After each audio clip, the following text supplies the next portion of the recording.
کہ اللہ کے بارے میں جب ہم کہتے ہیں نا کہ اللہ سے ڈرو،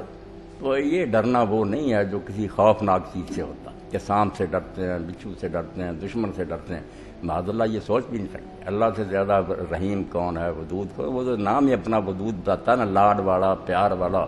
بہت پیار اور محبت کرنے والا۔ یہ بھی آپ نے ٹھیک فرمایا کہ یہ ماں کی جو مثال دے دیتے ہیں کہ 70 گنا کہنا بھی کفر ہی بنتا ہے، اللہ کی رحمت غیر محدود ہے، ساری جہان کی مہربانیاں بھی اکٹھے کریں تو آخر اس کی کوئی لمٹ ہے، اللہ کی رحمت کی کوئی حد نہیں۔ مگر مسئلہ یہ ہے کہ اللہ تعالیٰ کے قوانین کی خلاف ورزی سے جو نقصان ہوتا ہے یہ ایک حقیقت ہے کہ اللہ نے قانون بنا دیے کہ یہ زہر ہے، چکھو گے تو مرو گے، تو ڈرنا ہے قانون کی خلاف ورزی سے تاکہ وہ غلط نتائج یا برے نتائج سامنے نہ آ جائیں جو قانون کی خلاف ورزی سے آئیں گے۔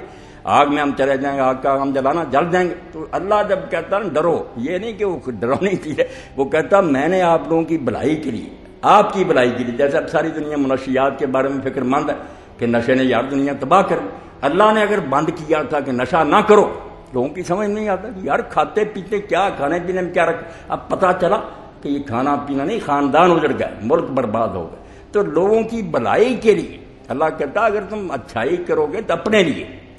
اگر برائی کرو گے وہ بھی تمہیں بھگتنی پڑے گی۔ تو اللہ کا کچھ نہیں بگڑتا، مگر قوانین اس نے جو خیر و شر کے بنا دی ہیں اس کے نتیجہ میں خیر کریں گے تو لازماً اچھے نتائج سامنے آئیں گے، اور غلط حرکتیں کریں گے، اگر کوئی ریل کے نیچے سر دے گا تو کچلا تو جائے گا، تو کہا جائے ڈرو بھائی ریل کے پاس نہ جاؤ، تو یہ ہے کہ غلط حرکت نہ کرنا ورنہ مر جاؤ۔ تو جہاں جہاں خوف خدا یا تقویٰ کا ذکر کیا گیا اس میں یہ بات ملحوظ رکھیں کہ کہیں نہیں اللہ تعالیٰ کو کوئی ناراضگی یا غصہ، قانون بنا دیے ہماری بہتری کے لیے جن کی خلاف ورزی پر اس دنیا میں بھی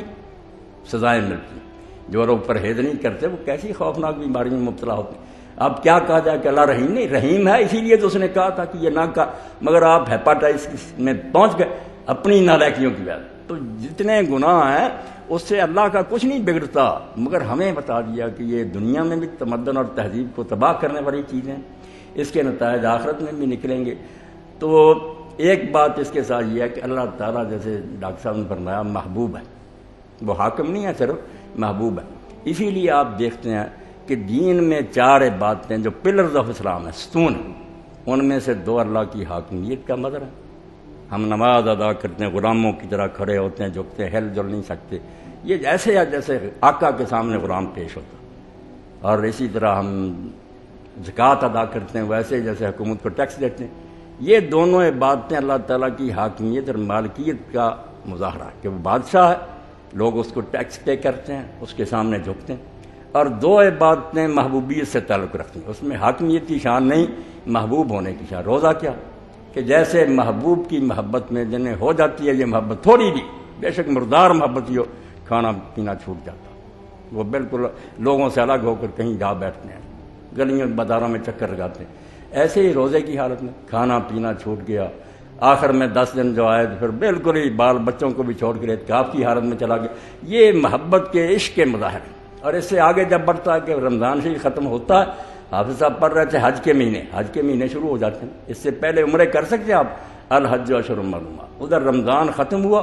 کہ آپ نے دیوانگی کا مظاہرہ کیا، پاگل بن گئے تھے، نہ کھاتے تھے نہ پیتے تھے، اس کی جدائی میں کمزور ہوتے جا رہے تھے۔ اب جب مہینہ ختم ہوا اجازت ہوگی کہ جو ان میں ہمت ہے وہ آ جائے اپنے محبوب کو ملنے کی۔ حج، اور حج آپ سارا دیکھ لیں سوائے دیوانگی اور جنون کے کوئی نہیں، دیوانوں کا کام ہے، سر کے بال بکھرے ہوئے ہیں، خوشبو نہیں لگا سکتا، فقیروں میت کی طرح 2 کفن پہنے، پاؤں میں جوتی کوئی نہیں ہے، اور لبیک لبیک کرتا، کبھی وہ مکان کے گرد گھوم رہا ہے، کبھی چمڑ جاتا ہے، کبھی بوسے دیتا ہے۔ بالکل وہ بات جو مجنوں کو لوگوں نے کہی تھی کہ آپ کیا کر رہے ہیں، یہ گرے پڑے مکان جو ہیں ان کو آپ چومتے پھرتے۔ تو اس نے کہا